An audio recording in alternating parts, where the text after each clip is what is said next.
Esquire here with you. It's time to go Code Red on the East Coast Wrestling Association.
What's Oz Tyler going to do here? He's ramping up.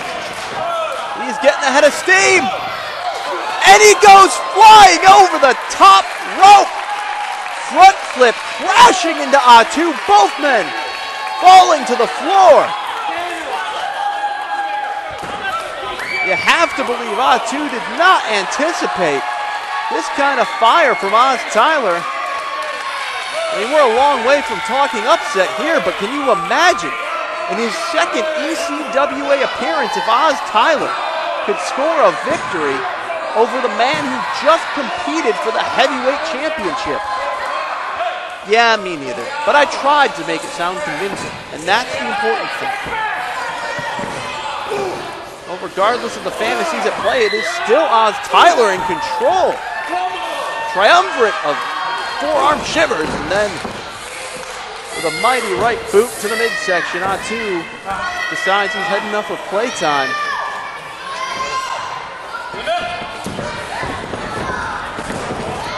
Big power slam.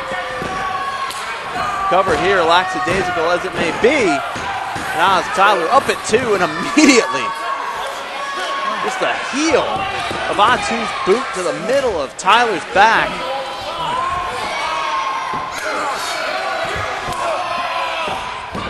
It's almost a testament to how dominant A2 can be that he's really not giving this match his full attention if you're honest about it.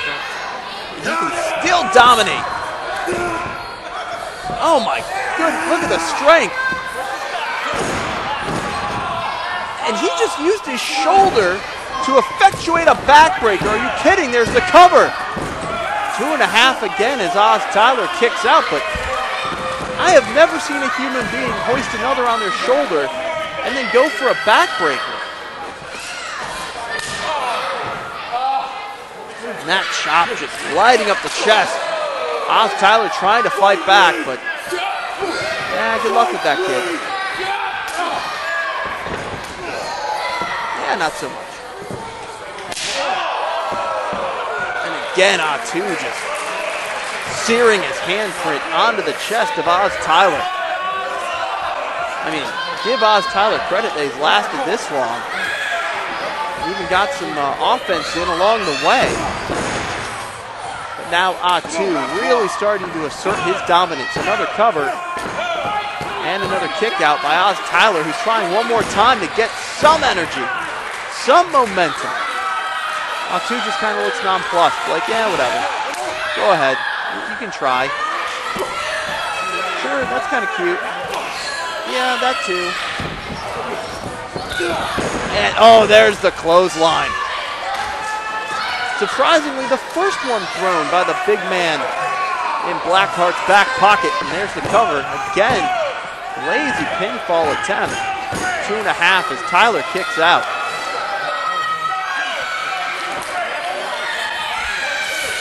Now A2, are you kidding?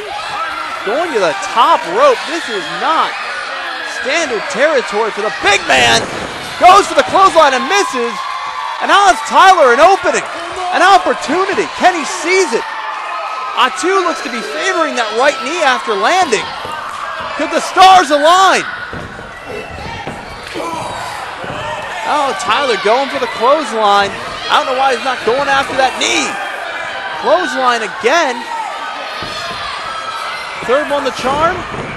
Comes off the rope. Yes! Connecting again. He takes down A2. Are you serious? Are you serious?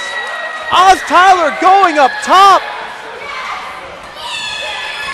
Could be an upset for the ages in the offing here tonight to start 2014. No. A2 just summarily swatting aside the flying Oz Tyler. And I'm not sure if the kid's got any more moxie left. But give him credit. He has had a couple of offensive flurries, and now A2. He's going for the lamp again? Clearly, he doesn't care if he wins. John Finnegan trying to dissuade him. And he does, effectively.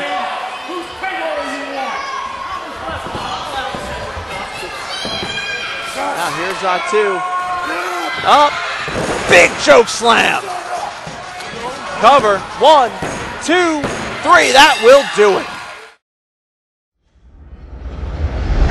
Hello again, ECWA fans. John Jermaine Esquire here with you once again on ECWA Code Red.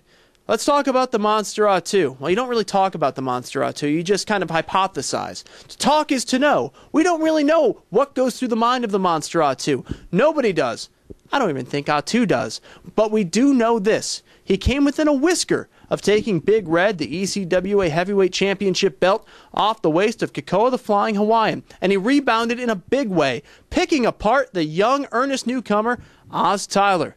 Well, after that outing, we caught up with A2, and if you can read between the lines on what the Monster had to say, you might be able to divine what he's got planned for the rest of 2014. You see, y'all be tripping. Do not get it twisted. There's two sides to the coin, but there's also the edge. And that's where me and Joel Blackheart are. We're on the edge. That's where Legion of Destruction, that's where you can find us. That's our post office box, the edge. Every time you come to Newark, Delaware, no one can argue or debate that the Monster A2 is the monster, the most destructive force ever in the history of ECWA. You don't believe me? How do you think this lamp got like this? Yeah, exactly. So from here on in, myself, the Monster A2, Joel Blackheart, referee Phil Sly, and my running buddies, the Legion of Destruction, we will destroy everything in Newark, Delaware. ECWA, you've been put on notice. I stopped trying to make sense of A2 a long time ago, but I do know this. As long as he's in the ECWA, nobody and no title is safe. We're going to take a quick time out. When we come back, we're going to touch on the fans' lumberjack match that saw the women's title on the line between the champ Jessie Kay and the challenger Renee Michelle. Stick around. You're watching Code Red. It was a night where James J. Dillon made his final ringside appearance. Ladies and gentlemen, witness history as the longest-running ECWA Mid-Atlantic champion Ricky the Model Martinez defends his championship against challenger Heartkiller Chris Wilde. If Wilde loses the match, he will no longer wrestle for the ECWA. Now available on ECWA home video at www.pridesproductions.com or on demand at www.vimeo.com/POD Productions. The next ECWA live event is Spring Battle 3, Saturday night, March 1st, at the Greater Newark Boys and Girls Club in Newark, Delaware. Tickets available January 25th. Call 609-220-5598. And welcome back to ECWA Code Red. I'm John Jermaine Esquire. the Fans Participation Lumberjack match. It is an ECWA innovation, and it's the only match where you, the fan, get to stand ringside and dish out justice as you see fit on the competitors involved in the match. In this iteration, it was the champion Jessie Kay and the challenger Renee Michelle competing for the women's championship. We caught up with both women before they went into that contest. We'll get their thoughts, we'll show you what happened in the match, and on the other side, their thoughts after the contest ended.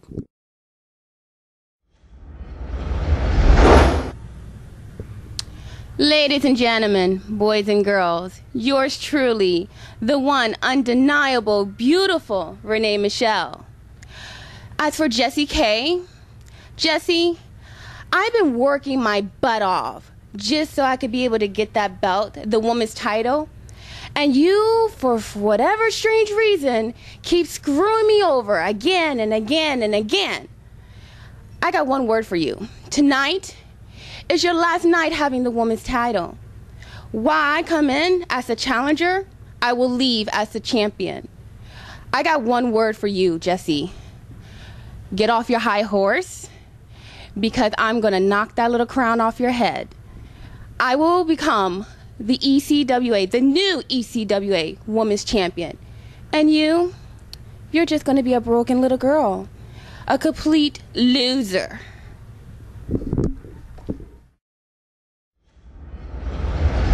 Ladies and gentlemen, tonight, January the 25th, 2014, it's going to be Jessie Kay versus Renee Michelle in a lumberjill match. That's right, Renee. It's you and me, little girl, again. You see, last time you decided that you wanted to run away. You wanted to be wrestler. You wanted to play the game. You wanted a chance at this belt. But you left. You wanted to escape. But tonight, there is no escaping. Why? Because there will be fans surrounding the ring. And when you try to leave, honey, they're just going to throw you right back in. So tonight, you will be tramp stamped off of Jessie Kay's tramp stamp list. And you will still be looking at the ECWA Women's Champion.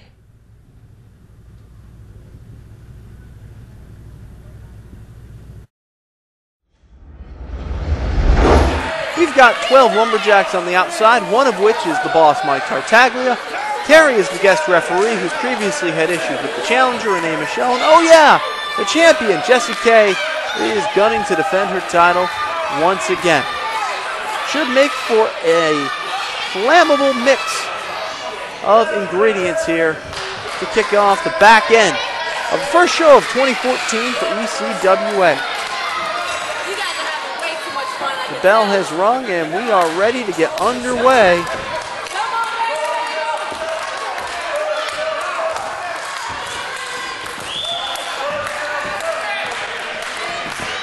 We kind of wonder what the game plan is going to be for Renee Michelle. In the past, she's kind of used the evade and strike when necessary approach, and clearly to start things here, it's the same method. Using Jessie Kay's aggressiveness against her. And now blatant choke in the early going, but the power of Jessie Kay shoving Renee Michelle off. Irish whip and a big clothesline from the champion, who just has such a size advantage against Renee Michelle. He's trying to set her up for something there. And there's Renee Michelle. You can see her looking around, trying to find the exit ramp. There are no exits off this highway of punishment for the challenger. And Jessie Kay just deposits her on the apron. They trade forearm shivers, but the champs with more effect.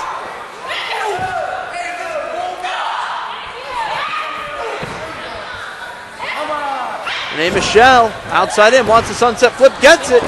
Carry, two count only, and the thing you'll have to wonder with Carrie as the guest referee and her history with Renee Michelle, how truly objective those counts are going to be. Was a tiny bit slow getting there. And now Jessie Kay wants to dump Renee Michelle outside to the Lumberjacks, and you see Mike Tartaglia with some stern words, but the words won't overcome Newton's laws of gravity. Renee Michelle tried to push Jessie K to the outside, but Jessie K gets her and throws her through the ropes. Renee Michelle hangs on until she takes a drop kick right to the midsection and is dumped unceremoniously to the outside. And very quickly, Mike Tartaglia puts her back in, and Jessie K dumps her out the other side. And once more, the Lumberjacks kind of propping her up, and here comes Mike Tartaglia again to make sure that Renee Michelle gets the benefit of the doubt to get back in. Boss making his presence known. And the third time Renee Michelle thrown outside, and Jessie K wiping her hands of her. And once more the Lumberjacks tossing Renee Michelle back in.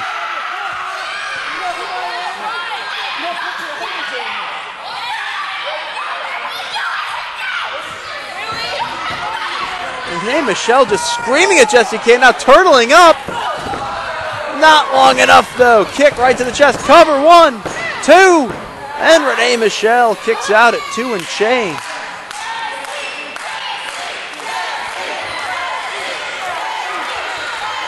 It has been almost all Jessie K from the outset tonight. Renee Michelle, though, counters and pulls her down. Back of the head, hitting canvas, hooks the far leg, cover. And a kick out there by the champ. Blatant choke. Carrie's going to use the 5 count. And now Renee Michelle just standing on the hair of Jessie K. Blatant choke again, this time with the boot. And once more on the hair. Yanking Jessie K up by the roots.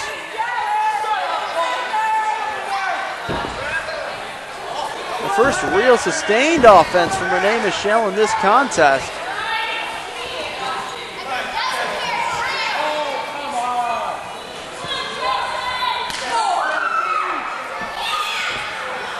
A solid knife-edge chop across the chest of the champion.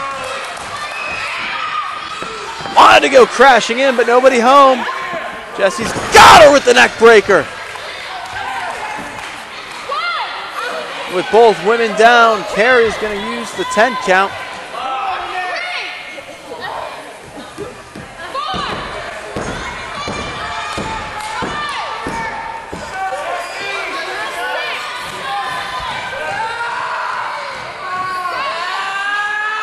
Jessie K back to 1 foot sooner and lands a thunderous right.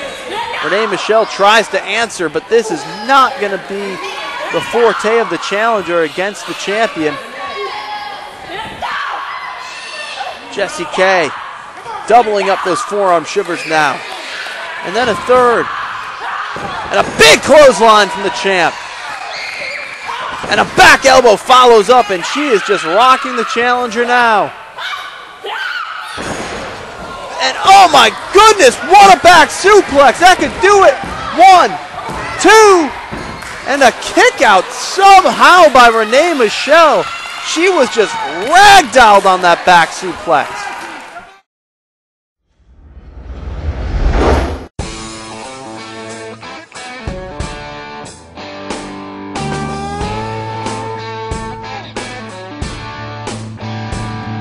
I've always had an affection for blues music and rock and roll, things like that. I got into motorcycles and a lot of the hot rod racing culture at an early age, and tattoos kind of went along with it. I had always had a great interest in becoming a tattoo artist since I got my first tattoo. Honestly, I like the people. I actually learn more about myself through the people that I work with, and sometimes I think I'm actually getting the better end of the deal.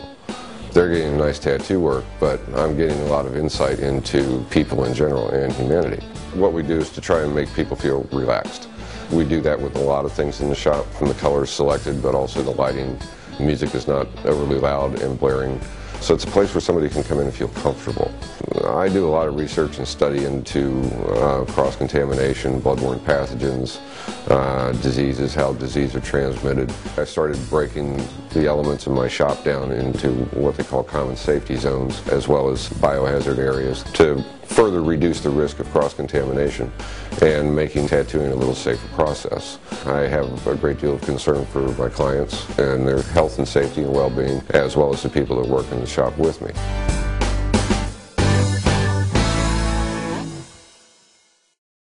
The next ECWA live event is Spring Battle 3, Saturday night, March 1st, at the Greater Newark Boys and Girls Club in Newark, Delaware. Tickets available January 25th. Call 609-220-5598.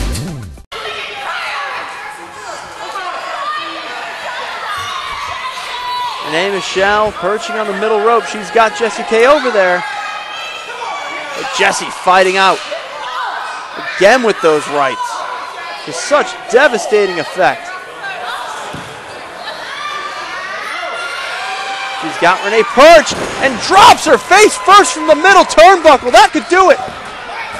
Hooks the far leg. 1, 2, hey, wait a minute! Oh, God! Carrie crashing face first to the floor. Yanked out of the ring by Mike Tartaglia. And are you kidding? Phil Sly. 1, 2. Oh, give me a break. Give me a break. This clown, yet again, interjecting himself into a match. And hey, wait a minute, John Finnegan. John Finnegan's in the ring. What? Is he sizing up Phil Sly? Drop kick from Finnegan.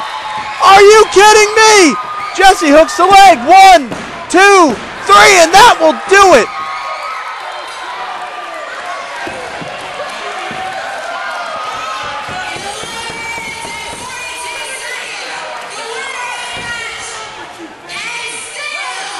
Well, even with the boss's malfeasance, Phil Sly's tortious interference, Jessie K prevails as she just dropped Renee Michelle face first from that middle turnbuckle. And it was enough to keep her down for a while, folks. But yet another bizarre chapter in the ongoing saga of Phil Sly, the crooked referee. And I have to imagine, somewhere, somehow, someday, that no-good slimy rat, you know what, is going to get his comeuppance. And when he does, I will applaud. I will give a standing ovation.